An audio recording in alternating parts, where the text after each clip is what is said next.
Hey, it's Aaron, the Metal Theologian. So, the topic today is obvious records that I really like. And the reason I'm doing this is because I was thinking about this. I was actually chatting with someone about just like Judas Priest from the 70s. And, you know, sort of a mutual love for it. And I don't know, it occurred to me, man, that like usually I make videos, like to me, like an obvious band is generally like Can, or maybe Venom, or like Guru. I just sort of assume people know this shit. And, you know, it's been pointed out to me that I take shit for granted. Some people have just heard. So the point, I'm sort of going to backpedal this one. I'm talking about shit that at least I think is really obvious that may or may not surprise you. Like, some of these probably won't surprise you a bit, but some might be a little bit surprising. So what the hell, you know, it might be a fun video. There's only one way to find that out. First, we're listening to Demilich. It's a Finnish band. I fucking love this.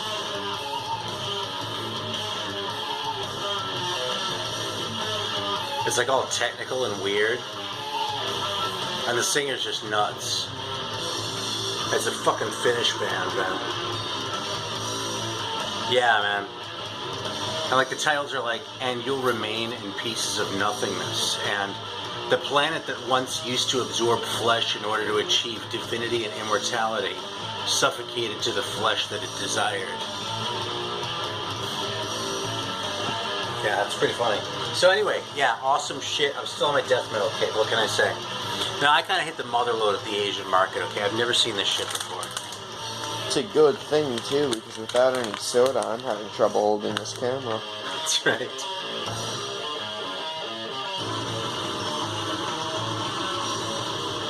This is Chandelier Chanmery soft drink from Osaka. And look at this shit. It's so Japanese, man. There are all these weird instructions, which of course are in Japanese, so I'm sure it's going to be winging it. Because those pictures are kind of weird. But look, it comes in this bag. Listen to this shit. It fucking crinkles. And it doesn't say, it says red, okay? And I'll say what we're going to do later. It says white, like it's wine or something, right? But it's not fucking wine. And like, it doesn't have a flavor like anywhere in English, but if my katakana is any good anymore, that says peachy. So it's probably peach flavored. So we're gonna bust this out. And God, I hope I can figure this shit out, man. It's like those fucking ones with the marble in them, like those are all like fucked up and like fuck with my head and shit too. But this ought to be an epic soda. I mean, my God, talk about fucking building it up, man. Jesus. Well, how about you follow the instructions? Well, I'm kind of trying. That's why I'm tearing it this weird way, because, like... Oh, there we go, wait. See, because normally I would just go like this, you know? Oh, well, that worked better. And the picture, it had it, like, tearing down, you know? There's probably a slit that you missed. Maybe. I still can't see it, though. Whatever, who cares? Alright, so here we go. Wow. That is really weird. This is fucking nuts, man. It's a massive bottle cap to go with the glass bottle. I think it's that carbonated. I think they'd make this doing stuff like champagne or something. Are you serious? It's not that carbonated. Yeah, you know something? I mean, it does say chandelier. That sort of sounds like champagne. So I think this is like sort of threatening that the thing is going to pop off. So let's check this out.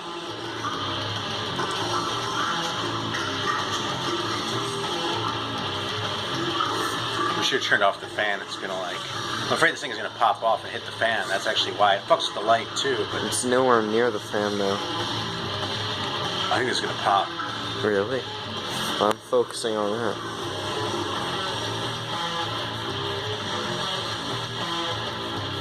Maybe not. Come on. I think you're just paranoid. Oh, Jesus Christ. As I say, I think you're just paranoid. I fucking popped. Jesus, if I hadn't been holding that as tight as I was... Okay, next time we do one, when we do the other one next time, Let's see if I can hit the ceiling with it. Yeah, that's no bullshit, man. So this, I suppose you could just drink this by ourselves. That's insanity. Yeah, we actually got glasses for this one, so Yeah, I mean, that's small enough for us to just drink, though. Yeah, well, whatever, man. We got the glasses. Let's just fucking do it. Just so we can appreciate the color more anyway. Here, can you hold this in? Wow, that is really carbonated. Yeah, Like, you can see it. especially for a Japanese one, it's really carbonated, isn't it? I can smell the carbon dioxide. I can smell the fruit. Do you hate it? No. It's peachy. It's a really light peach. But I really like this. This is really good. Alright, you know what's the trip about this? I was expecting this to taste like artificial peach. This actually tastes to me like the peach skin. Not just the skin, but like when you take a bite of the peach, how like there's the peach flavor, but like also you sort of taste the skin and it kind of has its own character. I can taste that in here, man. This is really good.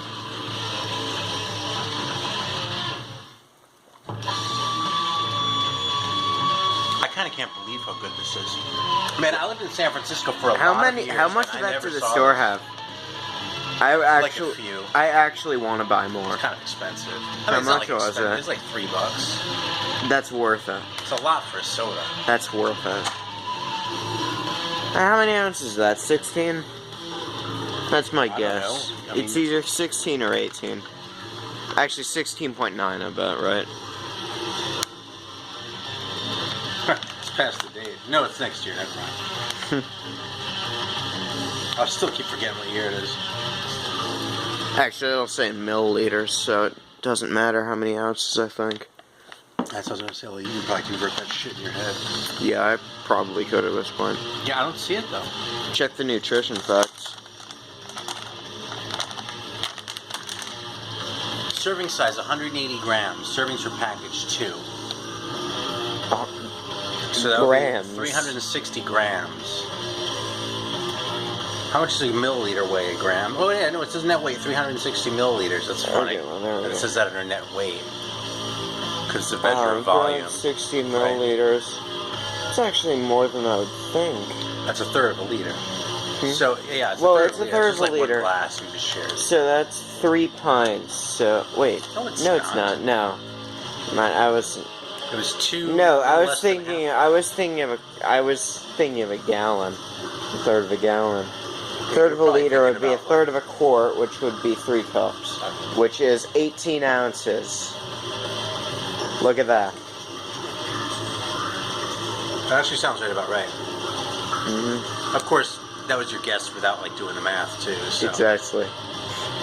it's like if you walk around the block to get to your front door.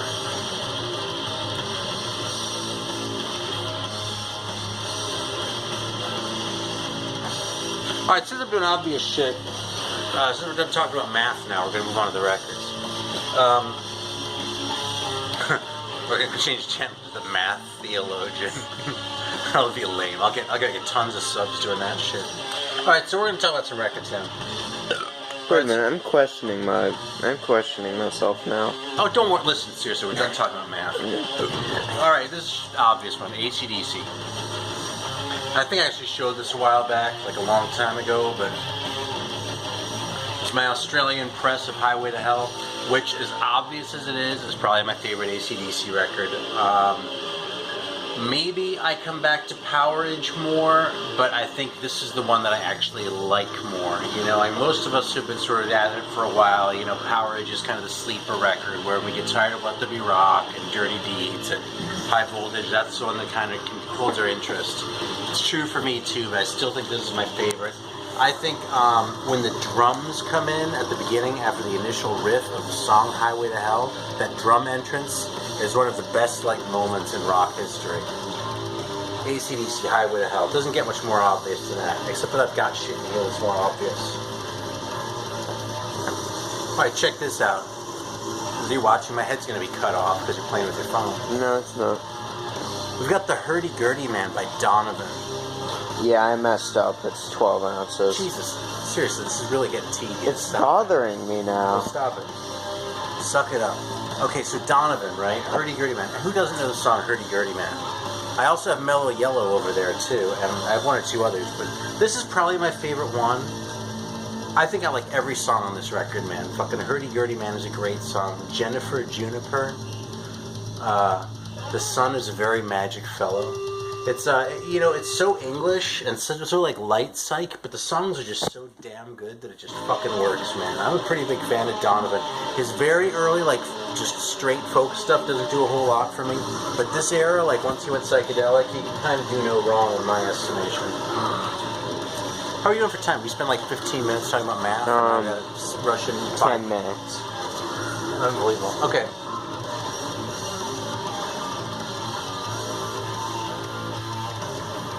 It's really good.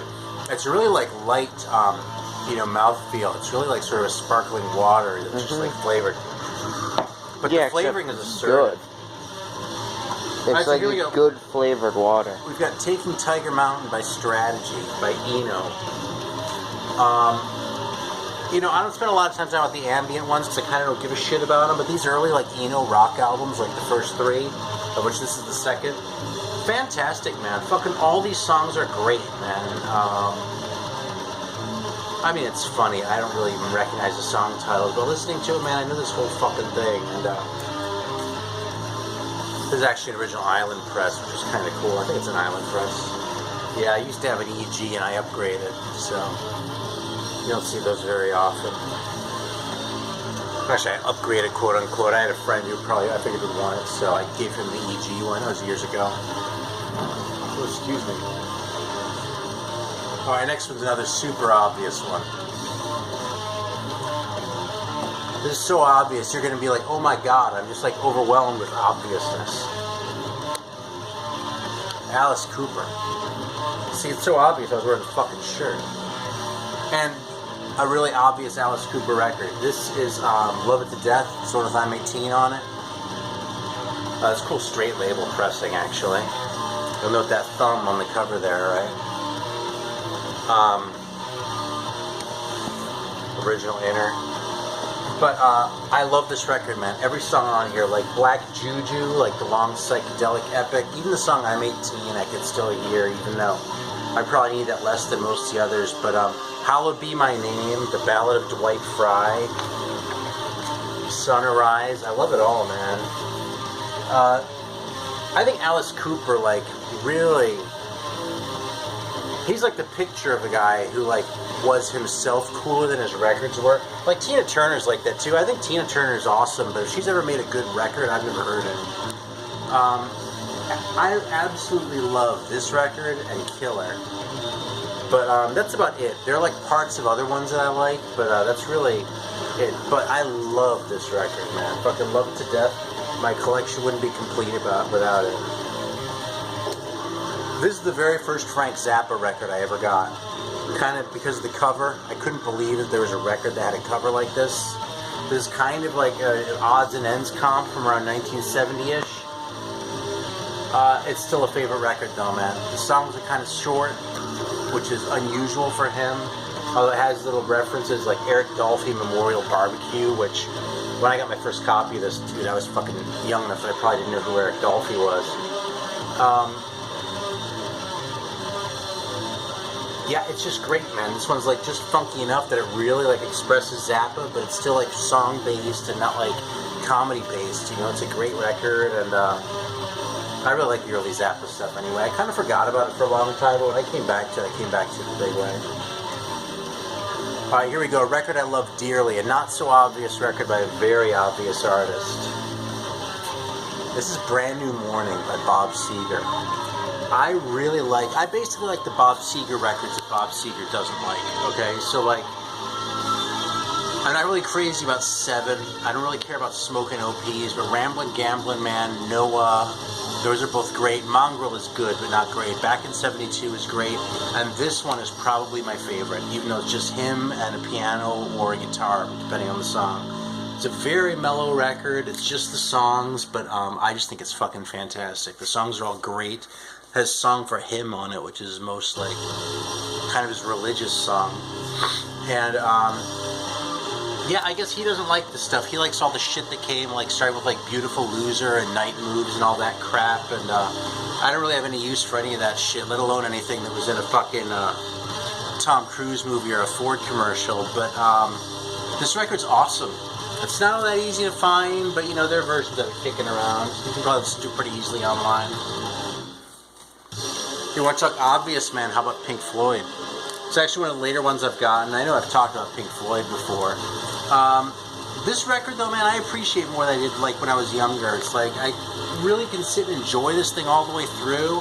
Like the whole thing where on the studio album, like each one of them kind of has their own like piece. Used to really kind of put me off, but I don't know, I can just hang with it now, man. And that really is a pretty cool cover. I mean, it's kind of pretentious, but as pretentious covers go, it's a really fucking good one.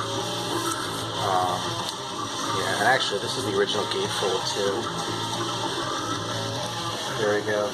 With Roger Waters' girlfriend that he broke up with, so on later pressing she wasn't in there. At least that's the story I heard. Oh, that has a fucking good mustache, too. Look at that.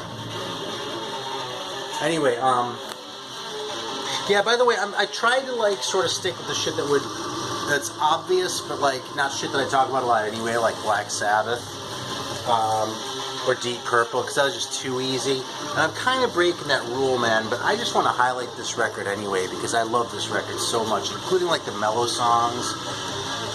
I mean, obviously, it's got some big tunes on it, like Sinner, you know, Sin After Sin, right? Sinner has Diamonds and Rust, their Joan Baez cover. If you've never heard the original, man, compare it to this. Starbreaker and Dissident Aggressor, right? But, you know, the mellow songs, this whole record just coheres. And even though you kind of have to crank it because Roger Glover's production job is so shitty, it's just a beautiful record from start to finish. If I had to pick one favorite Judas Priest, it would probably be the one with Exciter on it. It'd be Stained Class, but that's because that's like the metal record that like cemented them as metal, like before anyone else was really doing that stylized '80s metal sound because they were added in '78. This record kind of stands as, in a way, a transitional album, really, between like what they were doing on Sad Wings and what they became right after this one, but I don't know, man, it's just so fucking good. Here's another one. Original cover, of course. In Trance by the Scorpions. Not that heavy. But, you know, I mean, obviously I like Dark Lady, In Trance, and Top of the Bill, and Robot Man. Robot Man is probably my favorite song. But, dude, Life's Like a River, that's a great song. Sun in My Hand, I mean, the mellow songs. Living and Dying is awesome, man. Like, yeah. Their first 5 records are classics. For a while in my teens, I loved Queen. Then I got so sick of the hits, I couldn't deal with them anymore. I came back to them, just sort of spontaneously got the first one again after not hearing them for like 10 years. Went, wow, I can't believe how great this record is. And found my way also back to this one. I only have the first 3 anymore, but this one, I mean, it has hits on it, right? Like Now I'm Here and Killer Queen, obviously. But also has In the Lap of the Gods, which is just so fucking cool, man. With what they do with the vocal effects. Stone Cold Crazy. I suppose I could do without Bring Back That Leroy Brown, but man, Brighton Rock is good. Yeah, there's just fucking so many good songs on here, man. And how can you argue with the black nail polish, too?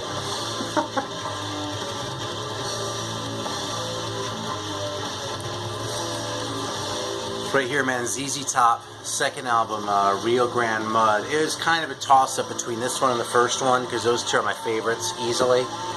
I love Tejas. I love Tres Hombres, but I've played that one so many times, and the songs are so well known that, like, there's only so many times I can listen to LaGrange, right? But I can listen to Francine a lot. Sure Got Cold After the Rain Fell, man, Barbecue. And look at these old pictures, man. What a fucking great band, dude. Billy Gibbons, I think, is one of the greatest guitar players ever, incidentally, too. It's not something you probably expect to hear me say, but I actually think he's probably underrated as a guitar player, because for all the talk about Eddie Van Halen and shit like that, that guy has more style in his pinky finger than any other 5 guitar players have. Except maybe for Michael Schenker, who's also on this one, which unfortunately has a censored cover, but this is Force It. probably my favorite UFO record. I actually think UFO is a really crappy psych band. I think their first 2 records pretty much suck. And I've never been able to deal with any of the stuff after Schenker left. It's not terrible, but it just doesn't hold my attention. But man, Mother Mary, Let It Roll, High Flyer, Out on the Street. One great song after another, man.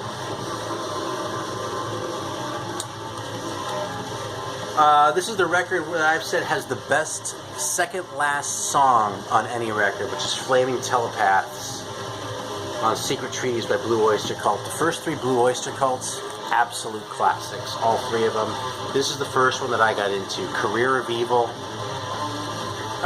ME262, Flaming Telepaths, Astronomy, Subhuman. It's just fucking perfect, man. I mean, and again, it's another one that, like that Judas Priest, suffers from a really shitty production job. You have to turn this one up and you have to give it a few listens. By the way, they have the Columbia label in common. I don't know what the fuck was wrong with those assholes. But they did a terrible job producing their harder bands. Great record though, man. Everybody ought to know Blue Oyster Cult. I'm sure everybody knows Don't Fear the Reaper. I never need to hear that song again, just like you don't either. But yeah, I love this record dearly. Just in case that shit wasn't obvious enough for you, we've got one here that's even more obvious. You ready for it? This is the Stones. This is their Satanic Majesty's Request. And this is probably my favorite Stones record. Yeah, I know that it's a ripoff of what the Beatles were trying to do with Sgt. Pepper. This was kind of their version of it. But this was the first Stones record when I was like a teenager that I kind of connected with. And I fell in love with it. And I think it's still my favorite one, man. Like, sing this song all together, see what happens. That's great. Fucking 2000 Man is a great song.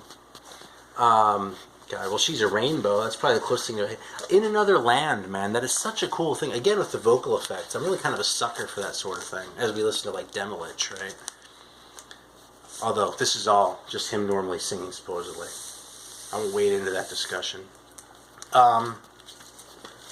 Just great shit, though, you know. I mean, I liked a lot of their stuff from their sleazy period for a long time.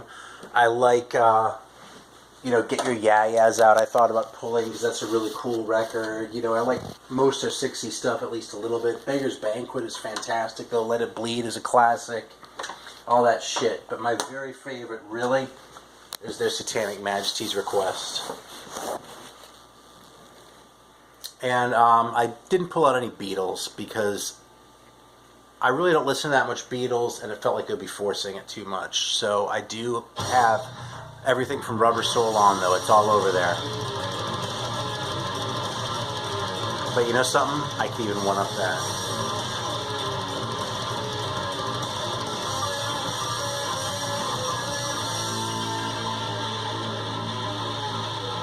I'm building suspense right now. Now, having seen the next... Listen to the singer. I'll hit this one more time and then we'll get to it. Now, having seen the next record, I can clarify that this is, in our house, the best record. By far the favorite. In today's video, you get to learn that the Metal Theologian loves Elvis Presley. I do not own this record out of irony. Yeah, I have some of that Sun stuff that's hipper, but man, I fucking love Elvis. You know, they call Elvis the king for a reason. And yeah, he got fat and built up and all sorts of terrible shit. He wasn't really any good when he got back from the army, okay? But if you could go, one of the questions that friends of mine and I used to ask each other is, if you could, like, go to any show at any time or any place, like, regardless of whether the person was living or dead now, or transportation or anything else, what would you do? And for me, it would probably be to see Elvis around 1957. Because it's just hard to imagine that. And yeah, some of these songs I'm kind of tired of. Hound Dog, Jailhouse Rock, but you know, I can still deal with Heartbreak Hotel. I can still deal with Love Me Tender. Don't Be Cruel, Teddy Bear, man. I Want You, I Need You, I Love You. Yeah. There are no bad songs on this record, man. There are no bad songs on that Sun Sessions record that I have over there either. And in fact, there were no bad songs on the RCA, complete RCA box set that I used to have. Like, it was the 50s stuff. So yeah, some pretty obvious shit today. Nothing even as obscure as Asherah Temple or, later John Coltrane. It's all like really obvious shit, but you know something, man? I bust out the shit and talk about how it's an advanced channel and show my fucking records that nobody but me has ever heard of. And, once in a while. I mean, I don't think any of these are like that rare for the most part. But, point is, that's not the stuff I normally concentrate on. Today we're busting it all out. We're taking down our pants. And, yeah, it's good stuff, man. Fucking... I'm gonna have to listen to that Elvis in a few minutes in fact, so the Grow Man record night is on, so I'm gonna have to go over to that. So thanks for watching, and yeah, that's it.